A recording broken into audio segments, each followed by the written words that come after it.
नमस्कार, बहुत बहुत स्वागत है आप सभी का संत संगम में। आपके साथ मैं हूं भावना प्रसाद।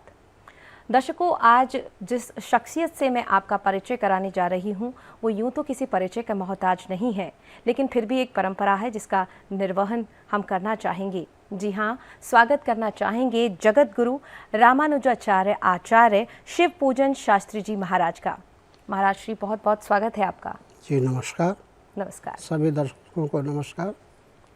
दर्शकों, आज हम बात करेंगे यज्ञ को लेकर। हम सभी के मन में यज्ञ को लेकर बहुत सारी जिज्ञासाएं होती हैं, मन में बहुत सारे प्रश्न होते हैं, बहुत सारे सवाल होते हैं कि आखिर व्यक्ति यज्ञ क्यों करे, आखिर यज्ञ का क्या अर्थ है, उसकी उत्पत्ति कैसे हुई और वो हमें किस तरह से लाभान्वित करता है। ये बहुत सारे सवाल हैं जिसके जवाब आज हम महाराज श्री से जानेंगे। महाराज श्री, सबसे पहले तो हम आपसे ये जानेंगे कि आखिर यज्ञ क्यों किया जाए। यज्ञ इसलिए करना बहुत जरूरी है कि यज्ञार्थात कर्मणो अत्र लोकोयम कर्म बंधनः। यज्ञ के अतिरिक्त हम कोई भी कर्म करते हैं तो वह हमें कर्म बंधनों में डाल देता है। जी। कोई भी कार्य करेंगे, शुभ करें अशुभ करें, उन कर्म बंधनों में हम बंधे रहते हैं और कर्म बंधन में बंधे रहेंगे तो उसको भोगने के लिए, उसको प्राप्त करने के लिए हमको जन्म पर जन्म लेना पड़ेगा। और यज्ञ जो है उसमें कर्म बंधन में व्यक्ति नहीं पड़ता है। उस व्यक्ति को धर्म अर्थ काम मोक्ष की प्राप्ति हो जाती है। इसलिए यज्ञ करना नितांत सबके लिए आवश्यक होता है। और क्योंकि जब ब्रह्मा ने सृष्टि की, उसी समय जब मनुष्यों की सृष्टि की तो सहजज्ञा प्रजा सृष्टा पुरोवाच प्रजापति। जब ब्रह्मा ने सृष्टि की तो यज्ञ के साथ ही की कि और कहा कि ऐ मनुष्यों, जाकर के तुम पृथ्वी लोक पर यज्ञ करो और यज्ञ से देवता प्रसन्न हो जाएंगे और वे प्रसन्न देवता तुम्हारे इच्छित फल को प्राप्त कराते रहेंगे। इस प्रकार तुम यज्ञ से एक दूसरे को लाभान्वित करो, यज्ञ करो, देवता को प्रसन्न करो और देवता जब प्रसन्न होंगे इच्छित फल को प्राप्त कराते रहेंगे। जी महाराज जी, तो क्या हम इसी को ही यज्ञ की उत्पत्ति समझ सकते हैं कि यहीं से यज्ञ की उत्पत्ति हुई, या फिर यज्ञ की उत्पत्ति उससे भी पहले हो चुकी थी? नहीं, गीता में तो यही आया है कि सहजज्ञा प्रजा सृष्टा पुरोवाच प्रजापति। जब प्रजा की सृष्टि की तो उसी समय यज्ञ के साथ ही किया, तो दोनों की उत्पत्ति मनुष्यों के और यज्ञ की एक साथ हुई। जी। और यज्ञ भी बहुत प्रकार के यज्ञ हैं, जो कि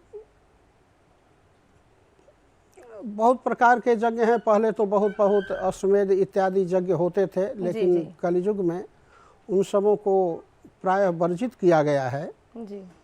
और कुछ ऐसे भी यज्ञ हैं जिसको व्यक्ति बिना खर्च का नित्य कर सकता है। जी। कई बार व्यक्ति के मन में ये सवाल आता है कि क्या सिर्फ जो धनी व्यक्ति हैं वो ही यज्ञ कर सकते हैं, क्योंकि कुछ समाज हमारे तबके में ऐसा भी है जिसके पास इतना धन वैभव नहीं है जो यज्ञ को कर सके। तो मन में सवाल ये आता है कि क्या पैसे से ही यज्ञ संभव हो पाता है? जो द्रव्य यज्ञ होता है वो तो धन के द्वारा होता है, लेकिन जप यज्ञ है, नाम सुमिरण यज्ञ है, और गीता में एक अद्भुत यज्ञ को बताया गया है। उसमें बताया गया है कि अपाने जुह्वति प्राणम प्राणान प्राणे सुजुह्वति, यानी अपान वायु को प्राण वायु में ले जाना और प्राण वायु को अपान वायु में छोड़ना, और प्राण अपान वायु इन दोनों को समान वायु में मिलाना। यह एक प्रकार का सबसे उच्च कोटि का यज्ञ है।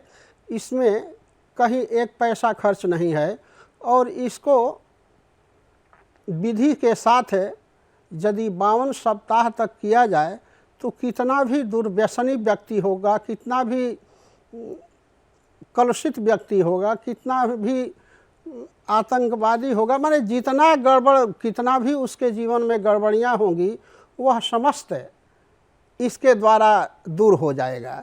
इसको हम थोड़ा विस्तार से बताना चाहेंगे कि अपाने जुह्वति प्राणम, यानी अपने दाहिना नाक के छिद्र को बंद करके प्राण वायु बाहर है इसको खींचते हैं। तो जब हम प्राण वायु को खींचेंगे तो अपान वायु में जाकर वो मिल जाता है। तो प्राण अपाने जुह्वति प्राणम, अपान वायु में प्राण वायु को ले जा कर के स्थापित कर दिया।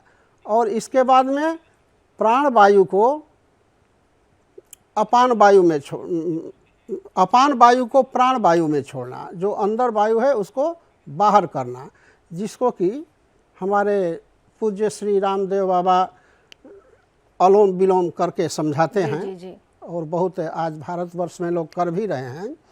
और इसमें है कि प्राणा प्राण गतौ रुद्ध्वा, प्राण और अपान इन दोनों वायु को समान वायु में हवन करना है ना। प्राण वायु को अपान वायु में हवन करना, अपान वायु को प्राण वायु में हवन करना, अपान और प्राण वायु इन दोनों को समान वायु में हवन करना। यानी श्वासा को खींचे फिर उसको रोक लिए, खींचने में जितना समय लगे उसके 4 गुना रोके, और फिर जब छोड़े दाहिना नासिका से तो जितना खींचने में समय लग रहा है उसके 2 गुना टाइम तक छोड़े, पुनः दाहिना से श्वासा ले और उसको रोके और पुनः बावें से उस श्वासा को छोड़े। तो इस प्रकार से यह एक प्राणायाम हुआ। 3 प्राणायाम से कोई प्रारंभ करता है, 1 सप्ताह उसका अभ्यास किया, फिर दूसरे सप्ताह में जब 3 कर रहा है तो 4 करने लगा, चौथे में फिर 5 करने लगा। इस प्रकार एक सप्ताह में एक प्राणायाम को बढ़ाते जाना है। 52 सप्ताह तक करते करते कोई भी व्यक्ति ईश्वर का साक्षात्कार कर सकता है। और यह हम सुनी सुनाई बात नहीं कर रहे हैं, यह हमारा अनुभव है। हमारे जीवन में भी बहुत दुर्गुण थे। जब हमारे गुरु ने बताया, पूज्य श्री लक्ष्मी प्रमद जी और स्वामी जी ने, कि इसको करिए, और उसको जब मैंने किया तो 17 तक हम पहुंच पाए थे। 17 सप्ताह तक किए थे। 17 सप्ताह में हमारे अंदर जितने दुर्गुण थे प्राय सब समाप्त हो गए थे। तो यह सबसे उत्तम यज्ञ हमारे दृष्टि में है जी। तो इसको प्रतिदिन करने से बहुत काफ़ी लाभ होता है। कोई भी व्यक्ति करके तत्काल 3 प्राणायाम यह करे और देखे कि उसको शांति महसूस हो रही है कि नहीं, और यदि महसूस हो रही है तो उसका अभ्यास जारी रखे। उसके जीवन में जितनी भी कठिनाइयां हैं वो समाप्त हो जाएगी और वह उसके जीवन में शुभता आने लगेगा।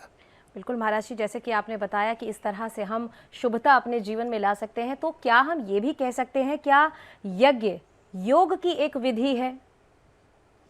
यह जो यज्ञ है इसको योग से ही जोड़कर देखा जाएगा जी।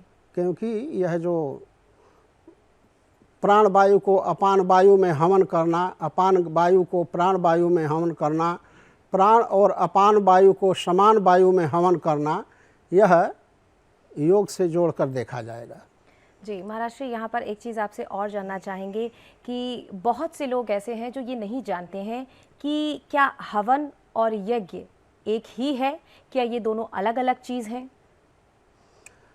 देखिए, हमारे विचार में आप संसार में कोई भी शुभ काम, अच्छा काम कर रहे हैं जो सामाजिक दृष्टि से, व्यवहारिक दृष्टि से जो देखने में अच्छा हो, वह यज्ञ ही कहलाता है, यज्ञ के समान ही है। तो कोई भी हम अच्छे कर्म कर रहे हैं तो वह यज्ञ ही है। वैसे यज्ञ की विधियां तो अपने शास्त्रों में बताई गई है कि कैसे यज्ञ किया जाए। जैसे कि अभी बनारस में एक अपने श्रीमद विशक सेनाचार्य श्री त्रिदंडी स्वामी जी महाराज के परम शिष्य श्री लक्ष्मी प्रपंच जीयर स्वामी जी बनारस में एक 20 नवंबर से 27 नवंबर तक ऐतिहासिक यज्ञ करने जा रहे हैं जी। और उनके यज्ञों में मैं बहुत बार गया हूं, उनके यज्ञ में, और उनके दर्शन मात्र से, एक वो ऐसे संत हैं जिनके दर्शन मात्र से ही व्यक्ति के जीवन में शुभता आ जाती है, क्योंकि वो अलावर संत हैं। अलावर संत जो होते हैं वह उनके वाम और दक्षिण भाग में वो विष्णु के पार्षद चला करते हैं। ऐसे संतों का दर्शन करने से व्यक्ति के जीवन में इच्छाओं की पूर्ति होती है और जो उसके अंदर दुर्गुण हैं वो समाप्त होते हैं। और यह देखने में आया है, प्रायः लोग करते हैं कि जितने भी लोग श्री लक्ष्मी प्रपंच जीयर स्वामी जी का दर्शन किया उनके जीवन में शुभता आ गया। तो मैं तो दर्शकों से कहूँगा, निवेदन करूँगा कि आप लोग आइए बनारस में, ऐतिहासिक यज्ञ का लाभ लीजिए। ऐतिहासिक यज्ञ इसलिए कह रहा हूँ कि विश्व शांति और विश्व कल्याण के लिए इसमें 11,000 समवेत शंख वादन होगा। विश्व शांति के लिए 11,000 लोग एक साथ शंख बजाएंगे।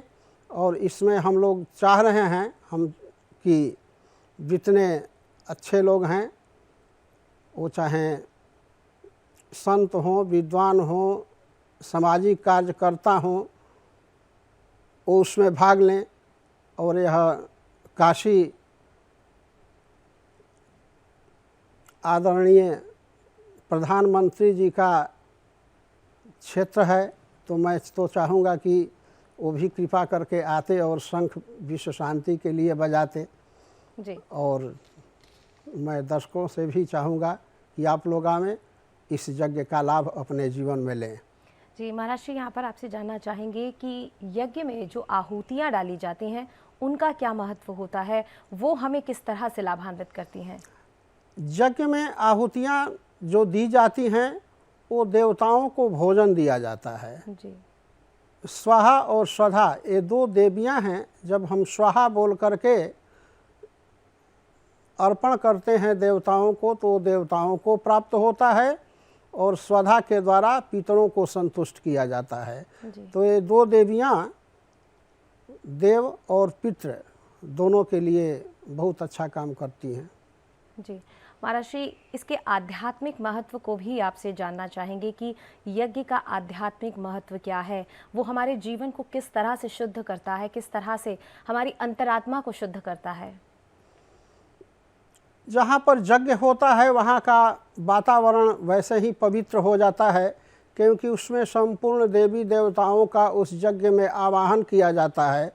तो जहाँ पर संत जाते हैं, जहाँ पर देवता जाते हैं, वह यज्ञ भूमि जो है पुण्य भूमि हो जाती है, धर्ममय भूमि हो जाती है।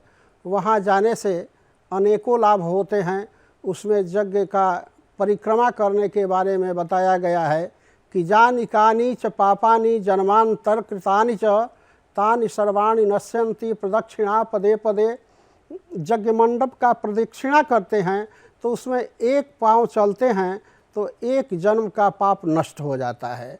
और यदि व्यक्ति के जीवन में, किसी के भी जीवन में कोई अनुकूलता है, कोई कष्ट है, तो वह उसके जन्म जन्मांतरों के पाप कारणों के चलते ही है।